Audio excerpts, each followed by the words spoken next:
Hi everyone, welcome again to the Borderline Personality Disorder Family and Consumer Education webinar. For those of you who don't know me, my name is Chris Palmer. I'm a psychiatrist here at McLean Hospital. I am also an assistant professor of psychiatry at Harvard Medical School. It's my pleasure to welcome Dr. Elizabeth Murphy today, who's going to be speaking with us on dialectical behavior therapy skills, an important topic that many of you might be somewhat familiar with, but she's going to delve into details with us. Before we get started, a few logistical announcements.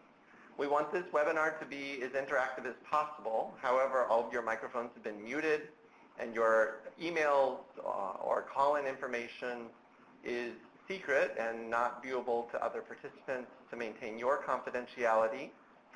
If you use the Q&A box in the lower right-hand corner of your screen, you can type in questions, cases, challenges that you're facing, and we will get through as many of them as we can during the webinar. I want to call your attention to the lower left-hand corner of your screen. In that screen, we have multiple web links. The first one is a link to all of our recorded webinars and upcoming webinars so that you can register. But all of our webinars are recorded and archived, so you can view any of them at any time. The next three resources are really links to referral resources about borderline personality disorder in general. One of the common questions we get is, where do I find a treater in my area? And those sources are important places to start, at least when you're looking for a treater in your area. And with that, I'm going to go ahead and turn the webinar over to Dr. Murphy. So I welcome Dr. Murphy to the webinar.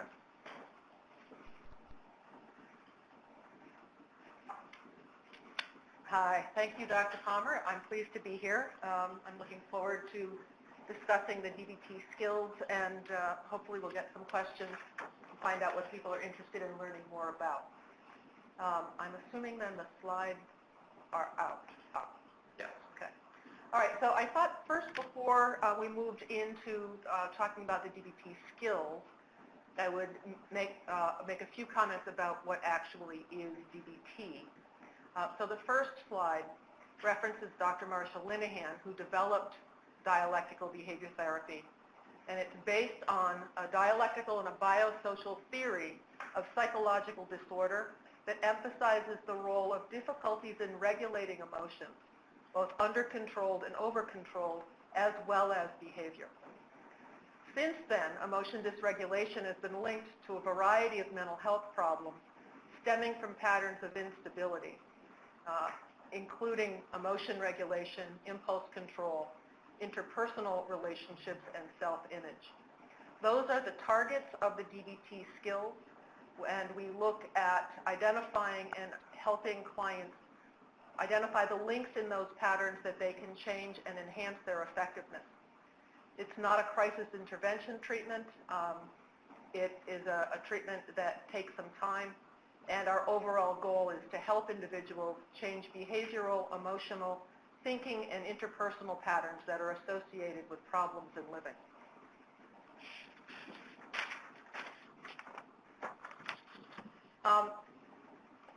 Well, given that the name of the treatment is dialectical behavior therapy, I thought I would say a little bit about dialectics. Dialectics could take up an entire talk, but for our purposes today, I would just lay out that dialectics is a philosophical position where apparently contradictory statements, thesis and antithesis, are resolved or synthesized to arrive at a greater truth that includes both of those apparent contradictions and arrives at a more comprehensive grasp of the reality of the moment. The key dialectic in DBT is embodied in the quote on this slide: the need for me to accept myself as I am and the need for me to change. When I do an intake with clients who are potentially going to join the group, I point out to them that the skills echo the serenity prayer in certain ways. where we're looking for the serenity to accept the things we can't change, the courage to change the things we can, and the wisdom to know the difference, to figure out which is which. I think about the skills as the serenity prayer broken down into classes. So we work on acceptance skills and we work on change skills. That key dialectic informs the treatment goals. So our acceptance skills are the skills we work on to increase the individual's ability to effectively accept. And then the change skills are the skills we work on to increase the individual's ability to effectively change emotions, thoughts, circumstances, relationships, etc. So there are two sets of acceptance skills that we work on. One is the mindfulness skill set, which we will review first, and then the distress tolerance set.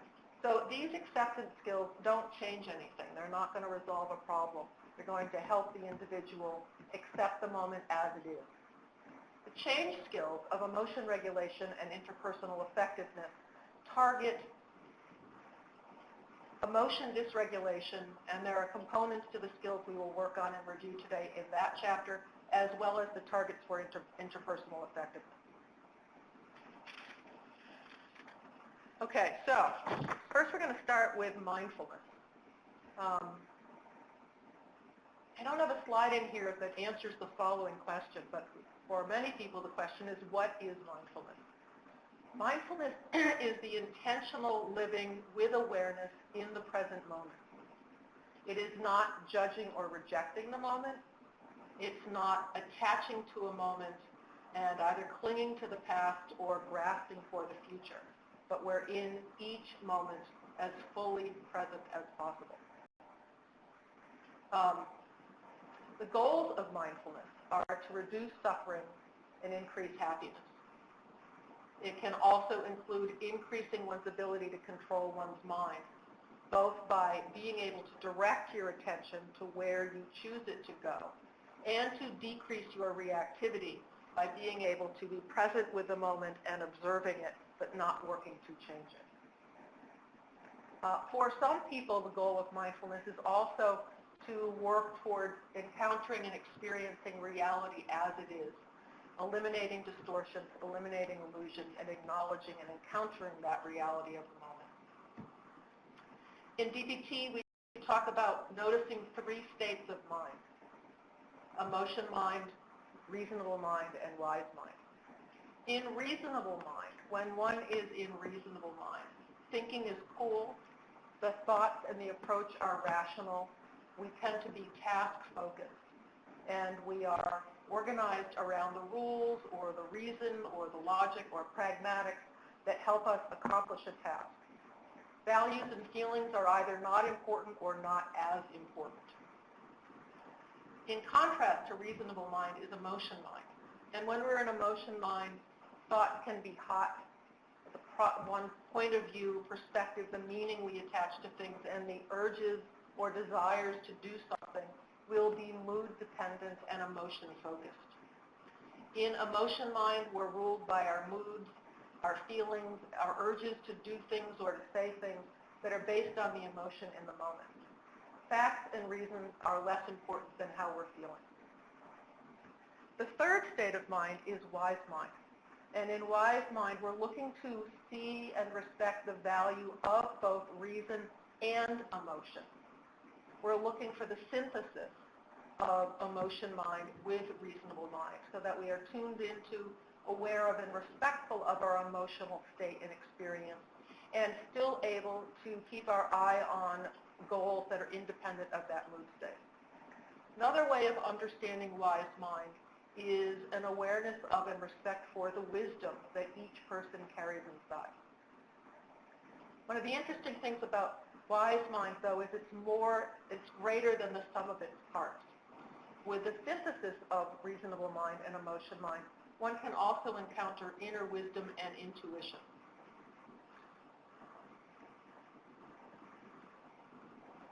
And the last thing I think I want to say about the states of mind is that when you're in wise mind, it's easier to act in one's own best interest as opposed to what the mood is proposing or what the mood is desiring in that moment. So a lot of the skills in DBT are designed to help people get into or speak from or ask wise minds about skillful means to address the moment. So the other component of mindfulness are the skills that are on the screen now, and there are 6 core mindfulness skills. 3 what you do skills, and 3 how you do them skills. The 3 what skills are observe, describe, and participate. When we are mindfully observing, we are paying attention on purpose. There's an intentional presence and attention. We're looking to control our attention, but not what we're seeing. It's a wordless watching where we are observing both inside in our inner experience and also observing the world. The second skill is describing, where we're putting words to our experiences. A thought will arise and we will describe and acknowledge and label the thought as the thought. But a feeling of sadness may come up and we're acknowledging the sadness and we're acknowledging that it's a feeling. When we're labeling what we observe, there's that language can function in a couple of ways, including giving us a particular way to engage and either respond or regulate in the face of that experience. When we're describing, we're observing what we can observe, and we're ungluing our opinion or our interpretations from those facts. We're acknowledging our reactions to those facts, but we're not melting the facts and our opinions together. So the describing can only describe what you can observe. The third what we do skill is participating, where we throw ourselves into the moment, completely into the activity. So that if we're dancing, we're going to dance. If we're worrying, we're going to worry. If we're eating, we're going to eat.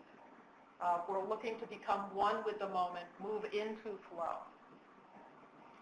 So those are the what we do skills. How we do them are non-judgmentally, one thing at a time, one in the moment, and effectively. Non-judgmentally is attending to just the facts. We may acknowledge consequences, we may acknowledge opinions, but we are not rating them as good or bad. What we are looking at is we may be able to notice the difference between whether something is harmful or helpful, but we're not going to be judging it as good or bad. One of the tasks we work on in group is trying to unlink what we're reacting to from our reactions to it. We may get it a little bit, I can give you some examples of that in a bit. And the final piece around non-judgmental is that people judge. We will be judgmental. And that the final component of a non-judgmental stance is that when you become aware that you're judging, to not judge, you're judging. The second how skill is one thing in the moment, one mindfully, that we are going to work on being completely present in the here and now. We may notice the desire to be half present, to wonder what the weather is, to think about the traffic when we leave, to remember fondly whatever we had for lunch. But when we're working on being one mindfully present, we bring ourselves as fully as possible to just this moment, just this task. The last skill is effectiveness, in which we aim to do what works. We're looking to act skillfully in the situation that we're in, as opposed to the situation we think we should be in, or we think would be fair, or reacting to this isn't what we wanted. So we are looking to engage with, here's the deal, here's the hand I've been dealt, how can I play this skillfully? One way that I summarize the mindfulness skills for people in group is that the goal of mindfulness is really to participate effectively. We're looking to engage skillfully. So we're using the third skill of the what category and the third skill of the how category. And when we encounter difficulty of showing up in the moment, or we're recognizing that we're not being effective, we can then move back to non-judgmentally, moment by moment, observing and describing what's occurring so that it increases the likelihood that we will be able to figure out how we might adjust our responses to enhance effective participation.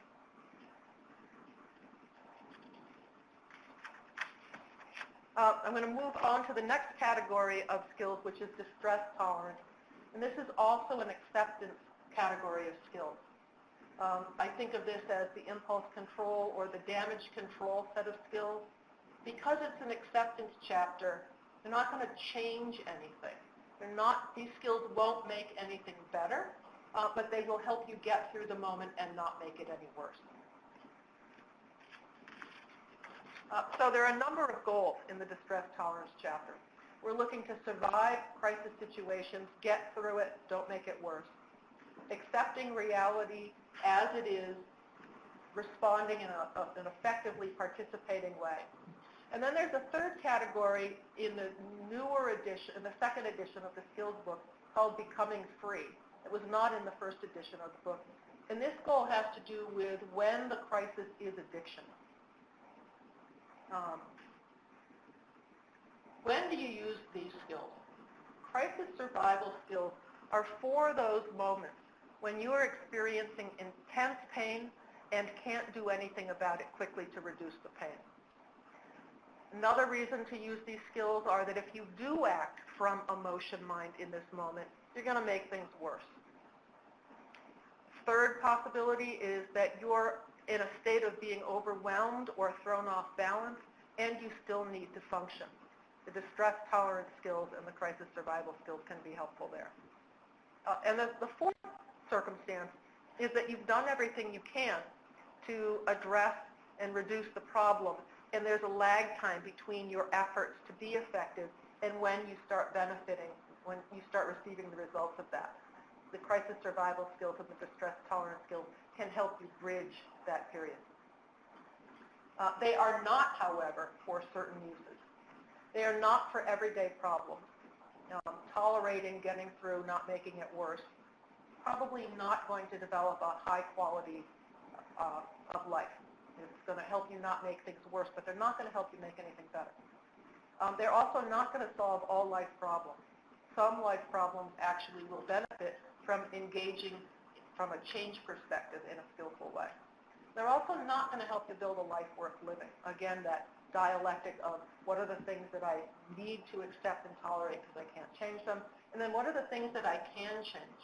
When there are opportunities to change and solve a problem, effective participation would suggest that that's the direction you move in. So these are skills for when you can't make it any better and you've got to live through it. The crisis survival skills, there are 6 sets of skills. The stop skills, pros and cons, tipping body chemistry for when you need to reduce extreme emotion fast, the distracting skills, self-soothing skills, and the skills called improve the moment. The stop skills, there are 4 steps to the stop skills. The first step is stop. Stop what you're doing. Don't continue moving forward. Do not continue with that impulse. Second step is to take a step back. Take a deep breath. Do not allow the emotion to kind of sweep you up into emotion-mind behavior. The third step would be to observe. Notice what's going on. What's going on internally? What's going on around you? What is this situation that I'm in? What thoughts and feelings are coming up? What are other people saying and doing? Tuning into that can help take that step back and figure out how best to proceed from here. Proceeding mindfully takes us back to that concept of wise mind. What can I do here that won't make the circumstance worse? What might actually improve the moment? Is there a way that I can skillfully respond to this moment while acknowledging that it is not my ideal situation? So the stop skills are incredibly helpful in the moment when, if you keep going, you're going to make things worse. The skill of pros and cons can be used in 2 different ways. One is they can actually be used out of the moment. If you become aware that you've got a pattern of responding that makes things worse for you, there's more to clean up, there is more damage, One way of using the pros and cons is, here's this thing I do. What are the pros and cons of continuing to do that versus not, or versus doing something else instead? And so you can take a look at, what does this get me? What does this cost me? What would it get me and cost me to try another way? So you can pull it out, not in the front lines of your life, and then consider, here's a behavior that it might be worth my trying to replace. That's one way of using the pros and cons. The other way of using the pros and cons is in the moment. You're really wanting to do something. What would be my benefit of not doing that thing? What would be the cost of doing that thing? And then taking a look at what would be the con side of acting on this impulse. If you've got a history of having done that behavior, you can also in the moment kind of check back with yourself in terms of, when I've done this before, how did that work out? And then proceed from there. The third skill, the tip skill, is the set of skills to help the individual re-regulate the body state of distress for reducing extreme emotions fast. There are actually 4 skills here. The T stands for temperature. And the skill here is using cold water. There's something called the ice dive, which is filling a bowl with ice and cold water and dunking your face in. I'm told people who do that, very, very powerful. It re-regulates their body really quickly. And I've had a fair number of people resistant to this, citing how long it takes them to do their hair, how long it takes them to do their makeup. So there are actually other ways of getting this benefit without having to clean up all over again. So the plan B with the temperature skill is to use ice packs or zip bags of ice water, or cold water, doesn't have to be ice water, and applying them to your eyes or your cheeks, under your chin, so that your body has kind of something to orient to. It sends the message to the body of slowing itself down. The heart rate goes down, the blood pressure goes down, and people will talk about feeling a certain level of calm, settled. They're not in the level of distress they were before, and this can take about 15 to 30 seconds. And I've got clients who this is their go-to skill when they're distressed. The I in TIP stands for intense exercise, doing something that will move your body to a physical state that you can then re-regulate by when you engage with the exercise, and as you're coming off of that exercise, the body reactivity can slowly re-regulate itself down. The P actually stands for, there are 2 Ps here. One is paced breathing, where also called, that's part of the skill, the breathing part, it could be belly breathing, where you're doing slow, deep breathing. With the inhale, your stomach rises. With the exhale, your stomach drops. And you're working on slowing your breathing down. So you're breathing like maybe 5 or 6 breaths a minute. And you're working on having your exhale be a little longer, take a little more time than your inhale, to kind of calm your body down, to kind of re-regulate the body distress. Combined with the paced breathing is progressive muscle relaxation, so that while you're breathing, when you're using the progressive muscle relaxation, when you're exhaling, you would increase your tension, body tension. Notice it, when you're inhaling, you would increase your muscle tension, not to the point of cramping, not to the point of distress or pain, but to kind of rock yourself out of whatever that kind of held tension would be. And when you're exhaling, saying relax, and allowing it all to let go. You know, I talk with some of my people about turn your body into cooked spaghetti. And then notice how it's different. You're going to be tuning into the body differences between the tense, dysregulated state and the more relaxed, released state. And the goal would be to do this over and over again for a period of time, so that your body can kind of settle back down and you can re-regulate. Next set of skills for the distract skills is really you're going to change the channel in your mind.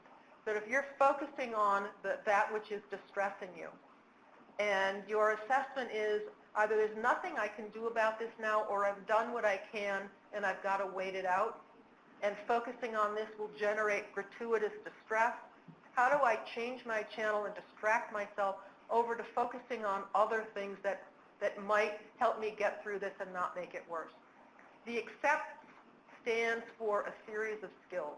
I'm not going to go into them because of the time, but they are activities that you can throw your attention into that will realign your level of tension, your level of distress, the relationship you have to whatever that original stressor was. Self-soothing is another kind of distracting, but it's focused primarily on direct sensory stimulation of your five senses, and they are about soothing as opposed to they're reorienting through the soothing. So they would be things like looking at scenery you like, or looking at paintings you like, or going for a walk where you like, or listening to the music that you like, or bringing out the scents of candles, or smelling the apple pie. You can figure out what those things are to go through the senses. The last category of improve the moment. Improve, I probably should have capitalized, because the improve skills, remember, are in an acceptance chapter, so they're not really going to change the moment. But each letter in improve stands for a different skill. I is for imagery. Are there ways I can, in my mind, create things to focus on that will help me settle? The M stands for meaning. Is there a way that I can appreciate the distress that I'm in, or what I'm needing to tolerate here, that can be meaningful in a way that will help me bear it? T stands for prayer. There are different kinds of prayer that people can use that they find helpful. Relaxation can be muscle relaxation. It can be yoga. It can be, there are a variety of ways that people engage in relaxation exercises. The O takes us back to one thing in the moment. I'm going to fully focus on this one thing, and my distress is over here, but I'm going to focus here, fully engaged. The V is for vacation, where we're going to take a break. Whatever I'm working on, whatever is working on me, I'm to the point where I've hit diminishing returns. This isn't going to go well. I'm going to focus on something else and take a break. The thing about the vacation skill is you don't want it to be emotion-based, and you don't want your return to the skill, to the task, to be emotion-based. To park what you're working on, take that break, and then have your re-entry planned and follow through on that so that it doesn't lead to avoidance. And then the E is about encouragement. How can you talk to yourself in a cheerleader sort of way that encourages you to cope, to stand it, to realize this moment won't last forever, or just to acknowledge the work that you're doing and the effort that you're putting in. So those are the crisis survival skills. The next thing I want to take a look at from the distress tolerance chapter are the reality acceptance skills, and they are the second target in that chapter. There are a series of skills and points to make, but because of the time, I just want us to focus on radical acceptance, and then we will briefly review the other skills. Radical acceptance is the complete, total, all the way acceptance of the moment, self, emotion, other person, situation, fully and totally.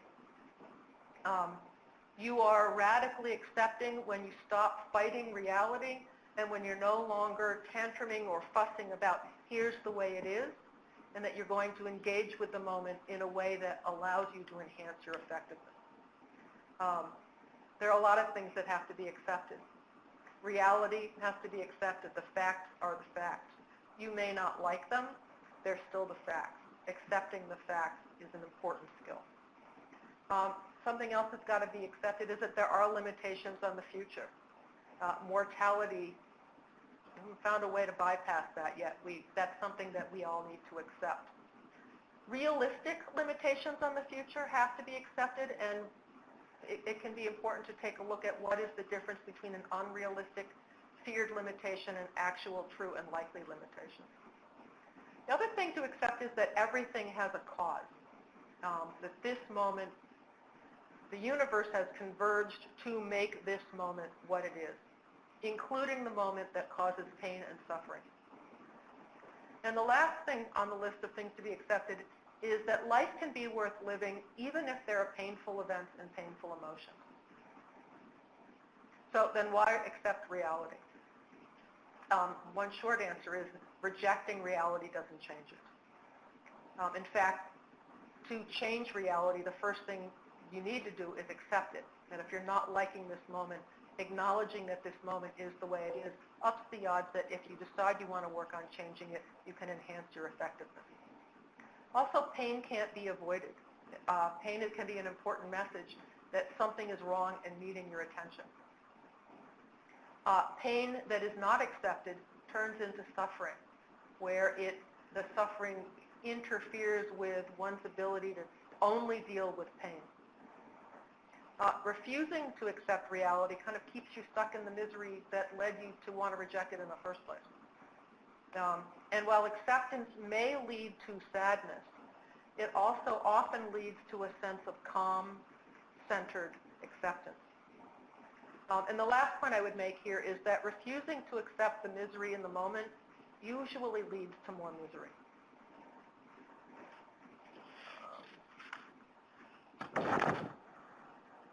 The next, there may be another slide about understanding what is not radical acceptance. Is that in there?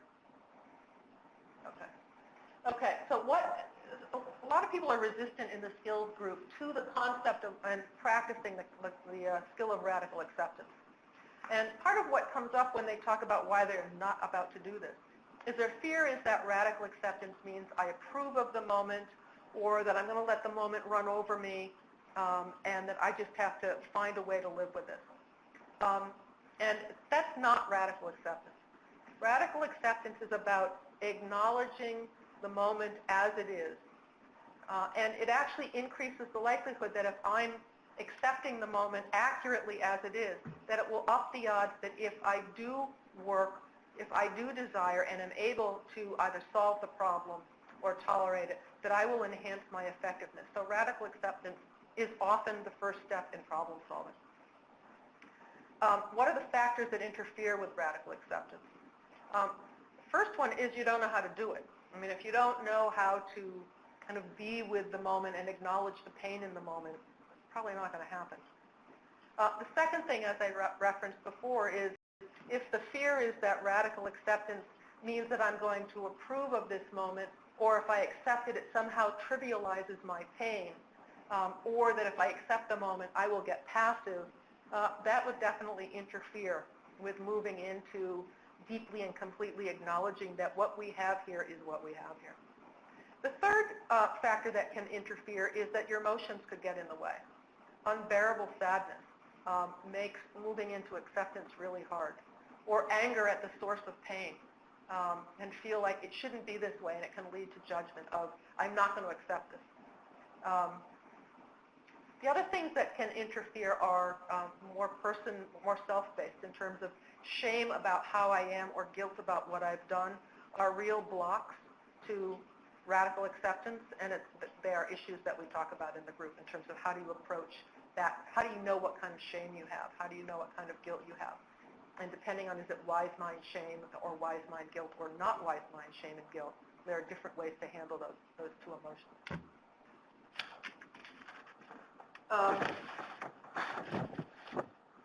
Okay, so in emotion regulation, I mean, this is such a key chapter, and I contrast this to mindfulness and distress tolerance because this is one of the two change chapters. We skipped a page. We skipped the reality acceptance skills. You have that over there? There, okay. So I just wanted to go back to, we just spent some time talking about radical acceptance, but I wanted to acknowledge that turning the mind is the skill that acknowledges how hard radical acceptance is, because radical acceptance is not a finish line skill, it's kind of a balancing skill. And you need to do it over and over and over again and maybe potentially course correct, because it is so easy to fall into non-acceptance.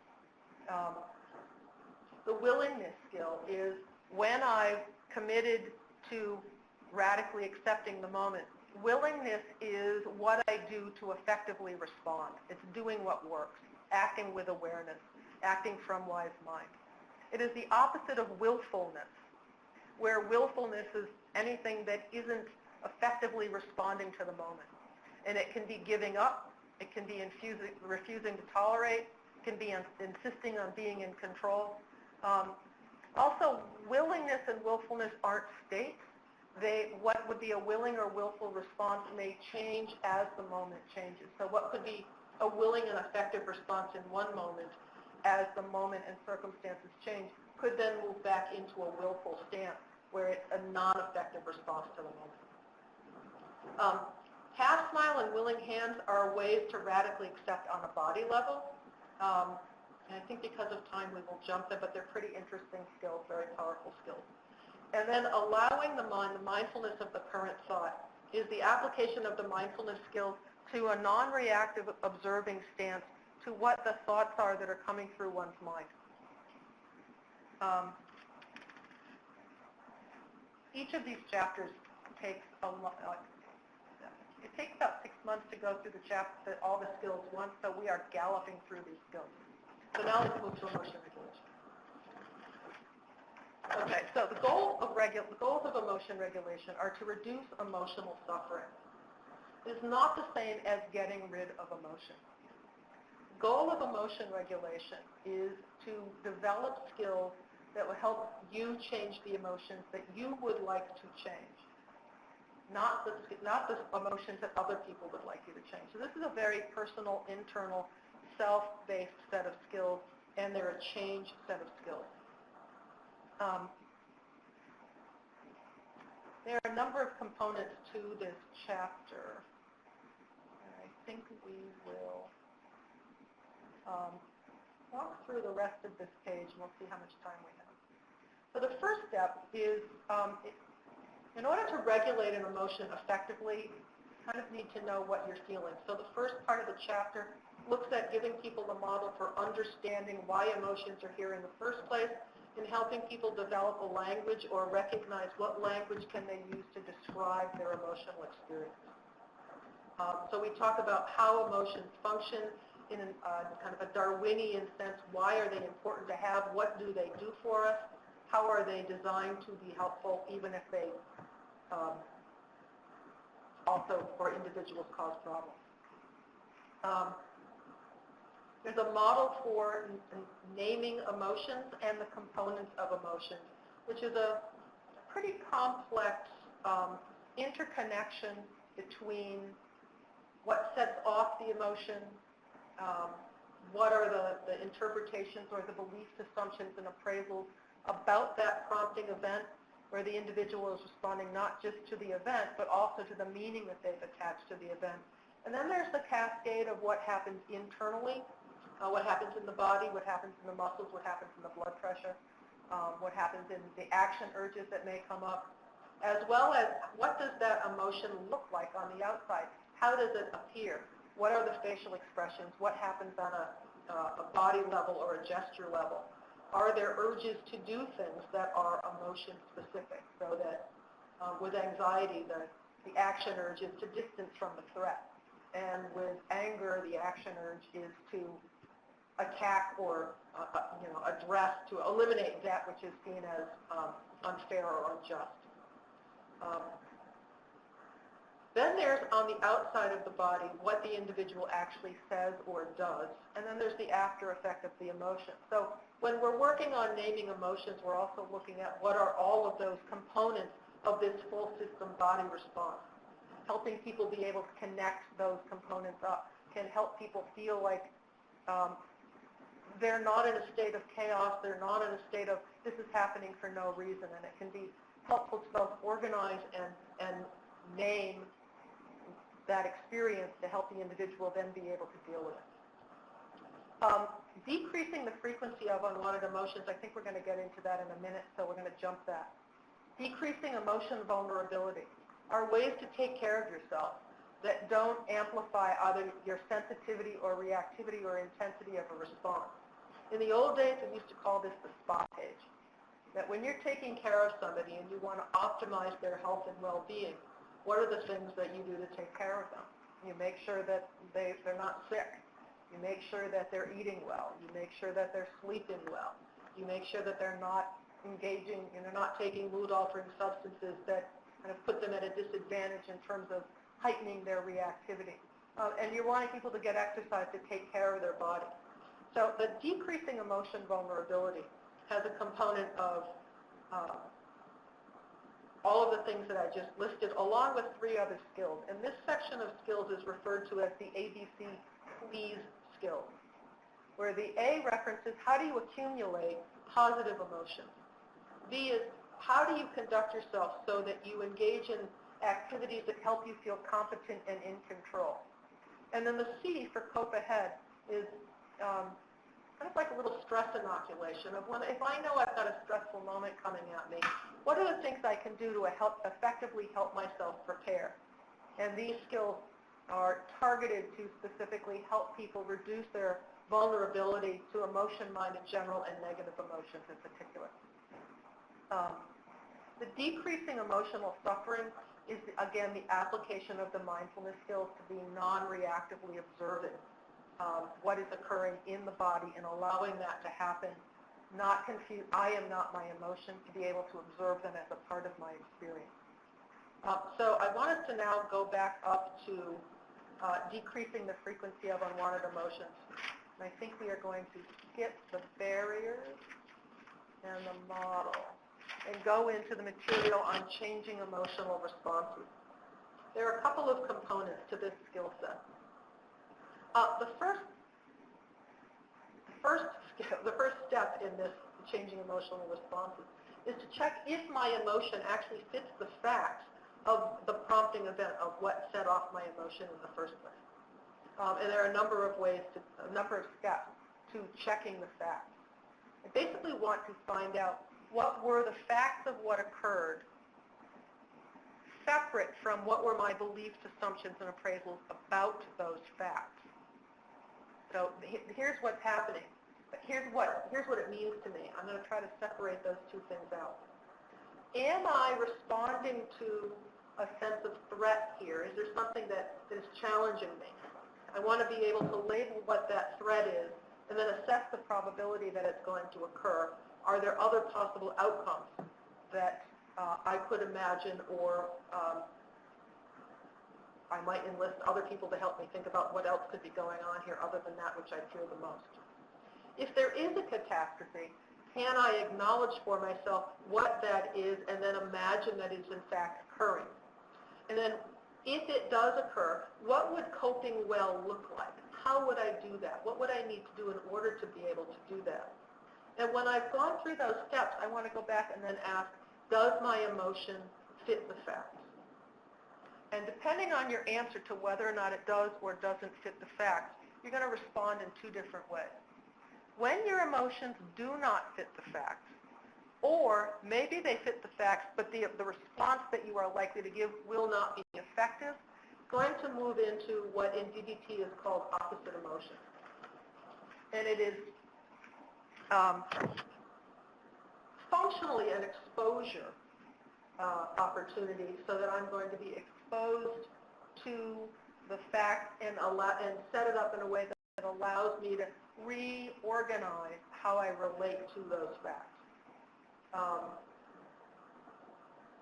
And there are a number of steps in opposite action where, depending on what my emotion is, I'm going to want to be clear with myself what does this emotion want me to do? And given that the emotion doesn't fit the facts, I'm going to find what is the opposite action to what that emotion, action, urge is. And I'm going to do the opposite of that in a way that will help me re-regulate the emotion. So I think the most common example of this is when somebody's got a phobia. By definition, the phobia is a non-fit the facts response to dog phobia. So an opposite action for dog phobia would be to help the individual expose themselves to dogs and allow their mind to learn that not all dogs are killers. That I'm going to allow myself to be exposed to this very scary thing, and I'm absolutely going to feel my anxiety, but I'm going to stay exposed long enough for my mind to learn that not every dog is going to terrorize me, and my anxiety will slowly come down. So opposite action is for when the emotions don't fit the facts, or my emotional response would not be effective here. Opposite action can help me find another way to relate to that. Problem solving is the skill to use when the emotions do fit the facts. So you're not going to be working on directly targeting the emotion. You're going to be looking at the circumstance that evoked the emotion in the first place.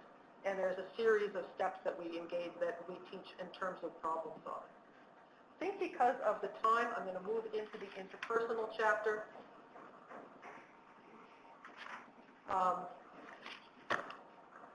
In the interpersonal chapter, what we're looking for are to help people enhance their ability to obtain their interpersonal objectives skillfully. And we teach a number of skills. The first set of skills is to clarify, what am I trying to accomplish here? Am I trying to get something that I want from somebody else, or be able to make a request or say no or resolve a conflict? The objectives effectiveness goal is assertiveness of how do I take care of myself, how do I engage with my social world in a way that I get my opinion respected, communicated, that we can have a conversation, a dialogue. I'm able to observe my own limits and say no when I need to, but I'm also able to ask you for things. Relationship goals are around diplomacy. How do I want this person to think and feel about me when this interaction is over? When that's my priority, I'm going to want to use skills that will enhance my effectiveness in the relationship, of getting and keeping this relationship. The self-respect goal is when my priority is getting or keeping my self-respect. How do I conduct myself such that my behavior reflects my values, that I'm conducting myself within my personal limits? And the dear man and the give and the fast that are bolded at the ends of each of those represent the skills that we teach for when your objective is your number one priority. The give skills are for when the relationship is your number one priority. And the fast skills are for when your self-respect is your number one priority. Now, these skills are not like one size fits all. So we also talk about the factors to consider to gauge whether, when, and how do I make a request or say no to somebody or attempt to resolve and talk about a conflict. I think with my eye on the clock, I'm going to stop there to see if there are any questions. We'll see what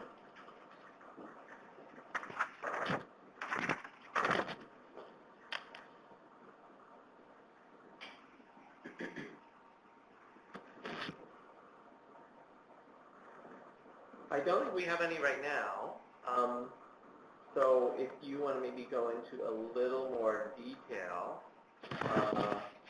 I'm not sure if the Q&A box is blocked for our participants, so I'm going to try to figure that out.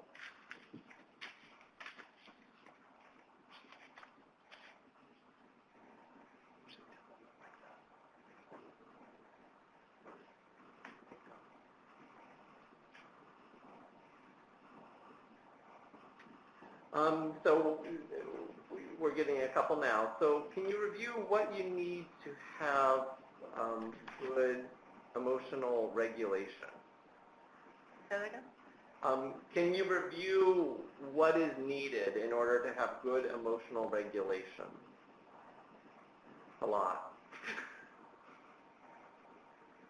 I'm sure. What are the key elements to having good emotional regulation? Okay. I think depending on kind of the thought behind the question, there are a couple of things that come to mind for me. The first important component is that emotion regulation needs to occur in the context of self-validation. Part of what happens in the skills group when people are attempting to apply the skills is they get judgmental about either themselves or the emotion that they're having. So I'm a bad friend because I'm angry about this. It's going to be hard to apply emotion regulation skills if you're feeling that it's wrong to have that emotion.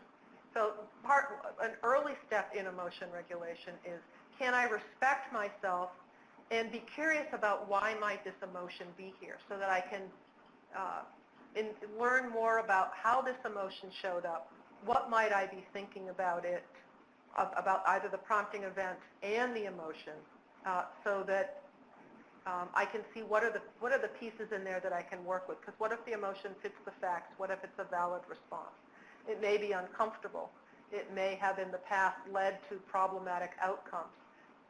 If we can find a way to be curious about it, we might be able to learn more about it, and we will eliminate that second layer. I mean, one of the other things I didn't even talk about in the emotion regulation chapter is the difference between one's primary reaction to a prompting event, like where does this land for me? And then do I have feelings about those feelings? Those are called secondary emotions. And part of the goal in the emotion regulation chapter is to be able to unlink that secondary emotion of I'm ashamed that I'm angry. So now I'm dealing with shame and anger.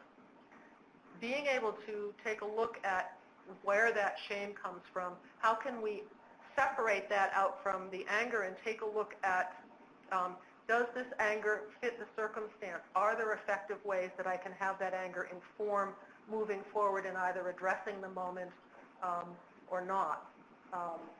I think awareness of that secondary emotion and being able to unlink that from the primary emotion is probably a single component of an answer to building stronger emotion regulation skills. No, I think that's helpful. So the next question, which I think is a great question for this particular webinar series, because we have so many family members joining, and they're trying to understand how they can be more helpful to somebody in their life that has BPD. And the family members can be parents, but they can be spouses, they can be siblings, and lots of other varieties. Do you have any guidance for how a family member can be helpful in encouraging or helping somebody with BPD practice DBT skills? Should family members also be learning DBT skills and kind of modeling them? Like, what guidelines do you have or guidance do you have for family members who are eager to help? I think, I have a bias on this. If I could, I would put these skills in the drinking water. I think they're general, strong wellness skills that anybody could benefit from using. So there are people who are certainly more challenged with their emotion dysregulation, but I think a family who is dealing with somebody who is emotionally reactive can benefit. Both the relationship will benefit, but also the individual. These skills are, I think, very self-validating, and they can help.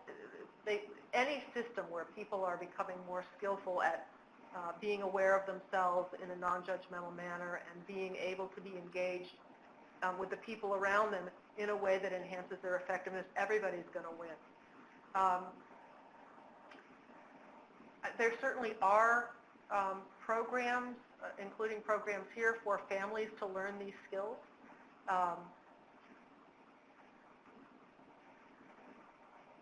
I don't have a fast answer in terms of how would you encourage another family member to engage with the skills. What my clients have said they have found most successful is that they are openly talking about, our relationship is important. I want to learn how to be better able to help us maintain and strengthen this relationship. So I'm learning skills to help me better regulate myself and to be more open and available to understand and respond to you. And here's how I'm doing it. So, for some people, they really put it right up on the table. Other people, they work the skills for themselves, and they employ those skills in dealing with difficult people in their lives. And the obvious question that leaps out at me is, what about the family member who, when somebody's having an outburst, an anger outburst, or emotionally dysregulated in some other way, and wants to kind of offer up, like, are you using that DBT skill that you learned? What about this skill? How helpful or not helpful is that? I don't think that response is a one-size-fits-all response. There are some people who would, in my crowd, who would hear that as a cue of, oh yeah. Other people would not respond so favorably to that. It would feel like, all right, so what you're saying is the reason we're having this trouble is because I'm not using my skills. It's probably not going to go so well. I think that might be a negotiation outside the moment of conflict of, when we're in this, is there some way I can be helpful to you and be willing to accept the answer is no.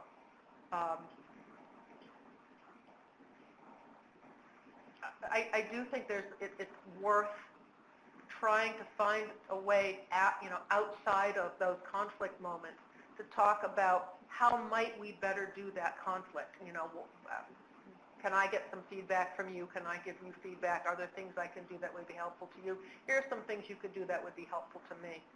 But I've heard is there a skill you could use here, or are you using your skills? I've heard that go in lots of different directions, not all of them happily ever after. Good. So the next question asks about people who don't necessarily have access to formal DBT training.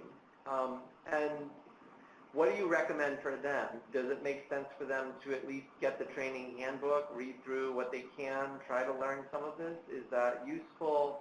Or do you have other tips for people who just don't, either they live in a rural area where DBT therapists and skills training groups aren't available, or they don't have the means, all the groups are full, whatever?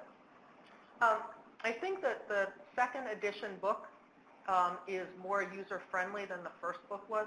A lot of clients came in and ended up joining group because they bought the red skills manual and they didn't really understand it. I think the blue second edition skills book is possible to work through on your own. There are other people who have written kind of counterpoint or companion books, not through the behavioral tech group, but there's another group that wrote DBT for anxiety. And I think there are some other workbooks out there that are a little more independent study. I don't have the names of them offhand. I've also heard people talk about that there are some groups online that are kind of peer study groups for the skills book, and I would probably investigate those. Okay, and so the next question, and I know this is a big one, but for people with borderline personality disorder, a common challenge or a common symptom, if you will, is a lack of self-confidence or poor self-esteem, not liking themselves.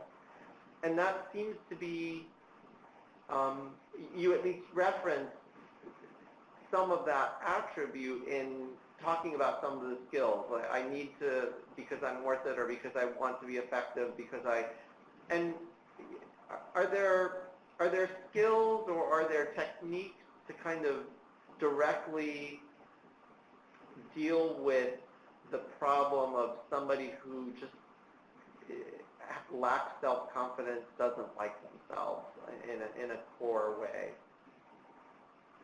I think a couple of the skill sets come to mind in response to that. It's a complex, multifaceted issue. So there's not going to be a single thing that go do this. I would think about application of the mindfulness skills in terms of a non-judgmental observing and describing that when I look at myself or think about myself, what can I describe? What do I observe? Can I put that into words?